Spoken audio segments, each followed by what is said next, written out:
Hello. Today, I would like to present the 2024 Claire and Ralph Landau Student Discussion Paper Prize.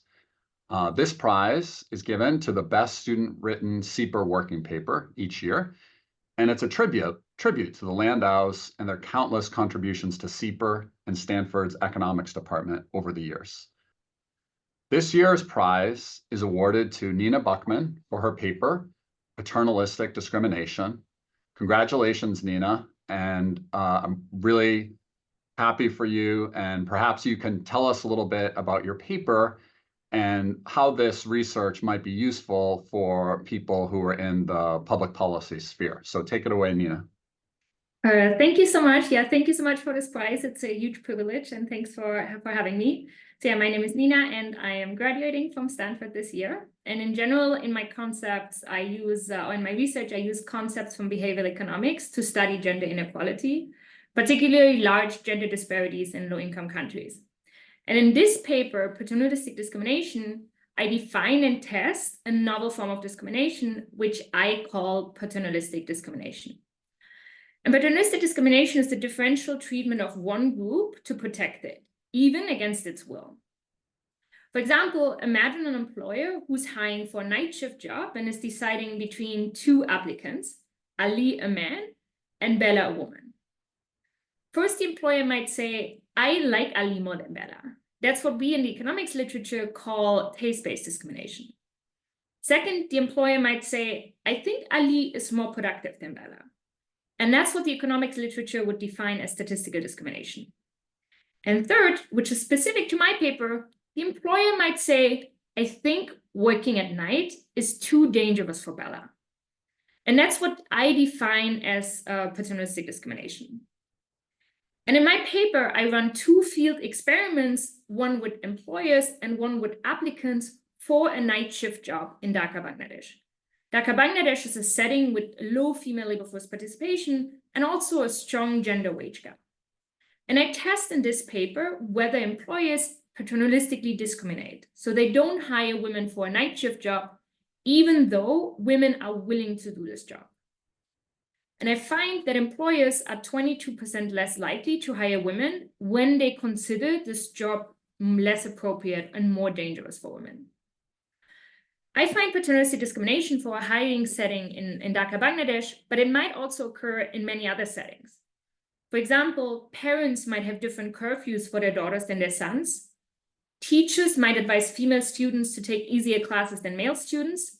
And most governments have different labor laws for women than men.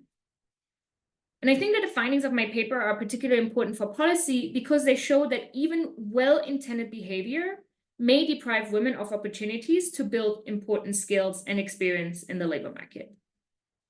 And these findings are also particularly policy relevant for Bangladesh right now because the 2006 Labor Act prohibits women from working at night unless they sign a specific consent form that is not required of male workers.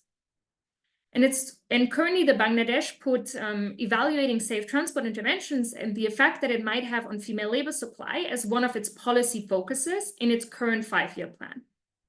And my paper actually shows that these safe transport intervention, which I'm testing out in my paper, might not only increase female labor supply, but also the demand for female labor by employers. Thank you so much, Nina, for the explanation of the paper. It is no surprise to me from reviewing it and from hearing about how well you presented it at many universities around the world that you had such a successful job market.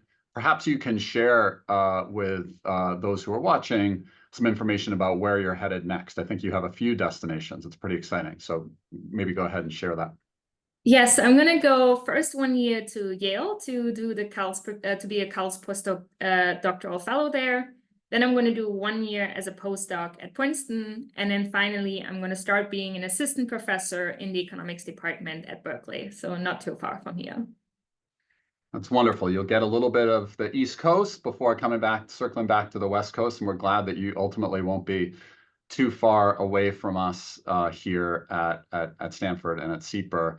But just want to congratulate you on all of your successes. This is just one of Nina's papers. She has really interesting work. So I encourage you if you get the chance to check out some of the research that she has posted on her website and to follow her work in the coming years, because I'm very confident that Nina is going to produce a lot of really interesting and important and policy relevant research. And as we know at SIEPR, a lot of events and research that we do at SIEPR focuses on the US, but the US is just 4% of the world's population. There's a lot of interesting things happening elsewhere in the world. And we take tremendous pride when our students and faculty shine the light on important issues in other countries as well.